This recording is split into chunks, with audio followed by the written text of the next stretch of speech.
Hello বন্ধুরা, তোমরা সবাই কেমন আছো? আশা করি ভালো আছো, সুস্থ আছো। তো আমিও ভালো আছি। মৌসুমি অফিসিয়াল চ্যানেলে তোমাদের সবাইকে জানাই স্বাগত জানিয়ে শুরু করছি আজকে নতুন একটা ব্লগ। চলো তোমরা দেখতে থাকো, আশা করি ভালো লাগবে। তো ভালো লাগলে অবশ্যই একটা লাইক, কমেন্ট, শেয়ার আর আমার চ্যানেলটাকে সাবস্ক্রাইব করে দিও। তো এখন বাজে 8টা, আর আমি আজকে 8টা থেকেই ব্লগটা শুরু করছি, কেননা মেয়ে স্কুলে যাবে। তো তার জন্য মেয়ের এখন টিফিন, দেখো পাস্তা বানাচ্ছি মেয়ের জন্যে, টিফিনে পাস্তা নিয়ে যাবে।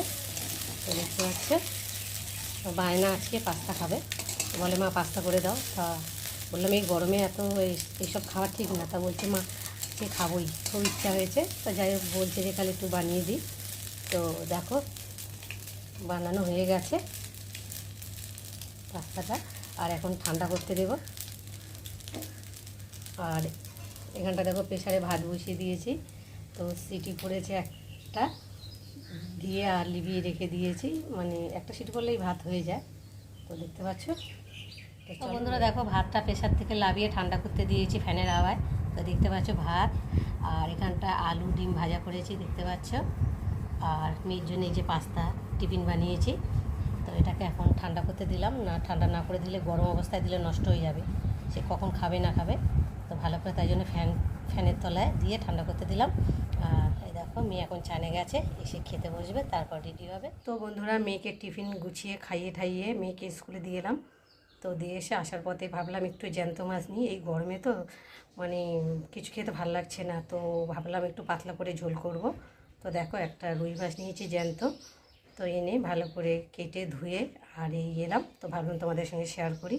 তো দেখো এখন নুন হলুদ, তো বন্ধুরা মাছের নুন হলুদ মাখিয়ে চলে এলাম সবজি কাটতে। তো আজকে মাছের ঝোল দিয়ে, তো দেখতে পাচ্ছ ঝিঙে নিয়ে বসে পড়েছি, মাছের ঝোল দিয়ে ঝিঙে দিয়ে পাতলা করে ঝোল করব। তো দেখো দেখো তো চলো আমি এখন ঝিঙে কেটে নিই।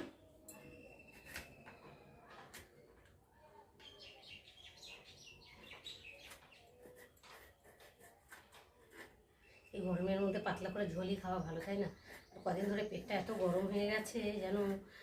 তো বন্ধুরা দেখো আমি সবজি কেটে চলে এলাম রান্নায়। তো দেখতে পাচ্ছ ঝিঙে আর আলু কেটে নিয়েছি, আর মাছে তো নুন হলুদ মাখিয়ে রেখেছি। তো মাছের ঝোল হবে পাতলা করে। আর মশলা করে নিয়েছি দেখো, আদা বাটা, জিরে বাটা আর পেঁয়াজ বাটা। আর এখানটায় রয়েছে উচ্ছে আলু ভাজা করব। আর ভাত তো বসিয়েও দিয়েছি,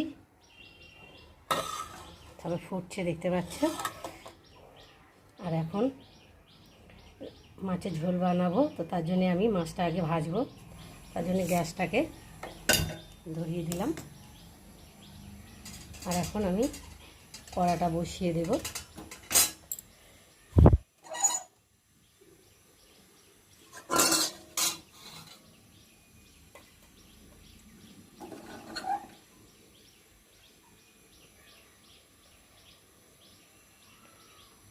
তো চলো এখন কড়াটা গরম হয়ে গেছে দেখতে পাচ্ছ, ধোঁয়া ছাড়ছে। আর এখন আমি সর্ষে তেল দিয়ে দেবো, দিয়ে মাছটাকে ভালো করে ভাজবো। তো তেলটা একটু ততক্ষণ গরম হতে দেবো, আর একটু তেল না গরম হলে দিলে তো মাছ লেগে যাবে কড়ার মধ্যে। তো খুন্তি দিয়ে একটু তেলটা নেড়ে দেবো যাতে চারি গালায় লাগে।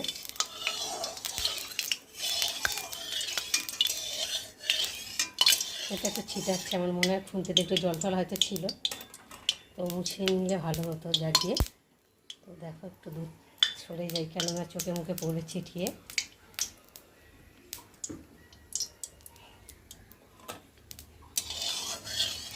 তো দেখো ভালোভাবে গরম হয়ে গেছে, আর যে জলটা ছিল জলটা হয়তো মরে গেছে দেখতে পাচ্ছ। আর তেলটাও ধোঁয়া ছাড়ছে। আর এখন আমি মাছগুলো একে একে দেবো।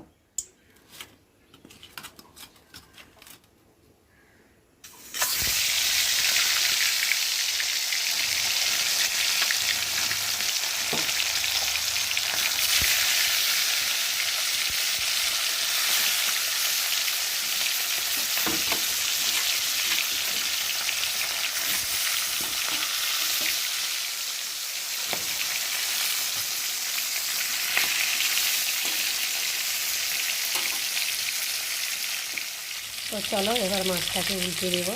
তো একটু ভাজা হয়ে গেছে।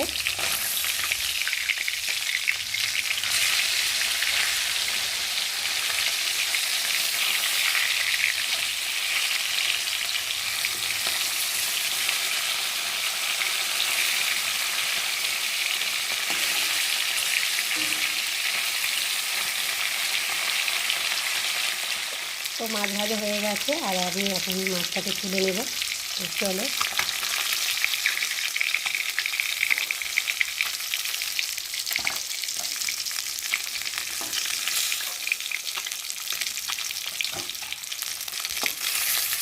ফুলের মাছ তো একটু মানে বেশি ভাজলে ভালো লাগে, একটু হালকা করে ভাজতে হবে, একটু কড়কড়া করে ভাজলে ভালো লাগে।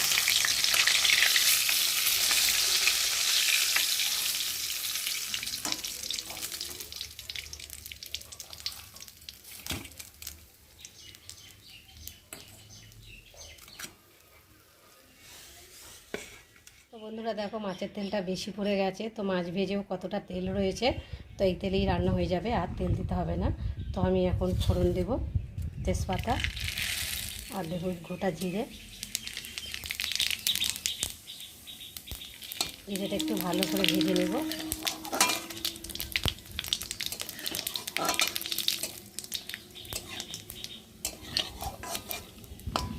তো দেখো জিরেটা ভাজা ভাজা হয়ে গেছে, আর এখন আমি আলুগুলো দিয়ে দেবো।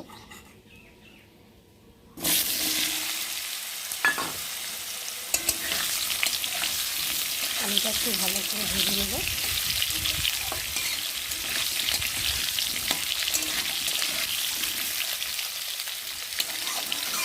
চলো একটু আলুটা ভেজে নিই। তো দেখো আলুটা ভাজা ভাজা হয়ে গেছে, তো ব্রাউন কালার এসে গেছে, আর এখন এর মধ্যে আমি সব রকম আদা, জিরে, পেঁয়াজ, হলুদ গুঁড়ো, লঙ্কার গুঁড়ো এর মধ্যে রয়েছে, সব একসাথেই মশলা দিয়ে দিলাম।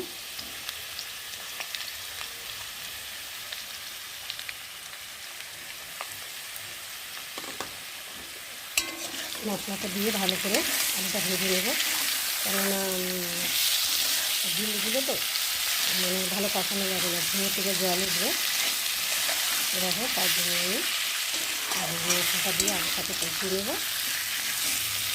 তো একটু পরেই আমি ঝিঙেটাকে দেবো, নাহলে ঝিঙে থেকে জল ছাড়বে, কষানো যাবে না, তারপরে একটা টেস্টও লাগবে না খেতে।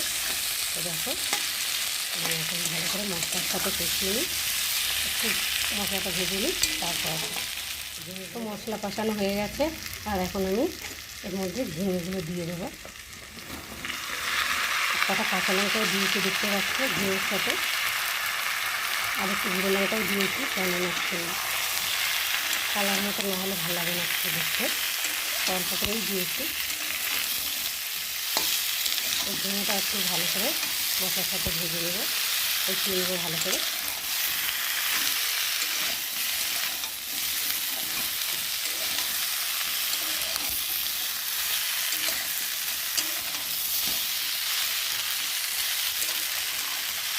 একটু ঢাকা দিয়ে দেবো। তো চলো এবার ঢাকাটা খুলবো। তো দেখতেই পাচ্ছে ঝিঙে থেকে জল ছাড়তে শুরু করেই দিয়েছে। এই দেখো এই ঝিঙেটা আমি রাখতে দিলাম, ঝিঙেতে জলটা না জল জল বেড়ে দিয়েছে, ঠান্ডা ঝিঙে।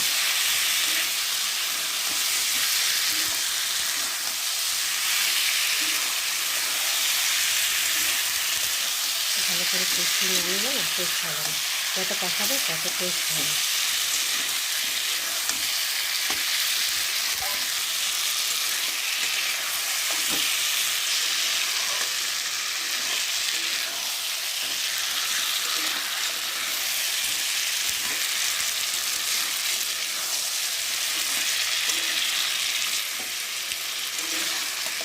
সবজি কষানো হয়ে গেছে, তো দেখতে পাচ্ছ তেলও ছেড়ে দিয়েছে, আর এখন আমি যে থালায় মশলা ছিল সেটা দিয়ে এখন আমি জলটা দিলাম।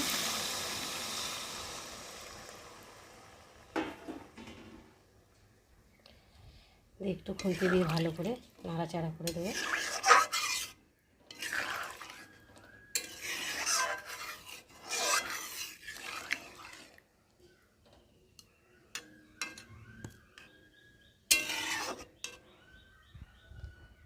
মাছের ঝোল ফুটে গেছে দেখতেই পাচ্ছে, আর এখন আমি মাছগুলোকে মধ্যে ঢেলে দেবো।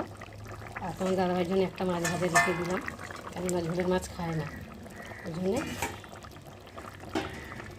একটা রেখে দিয়েছি, আর 3 পিস ছিল সেটা ঝোলে দিয়ে দিয়েছি, কেননা রাতে তো আমাদের মাছ খেতে ভালো লাগে না, একবেলাই মাছ খেতে পারি।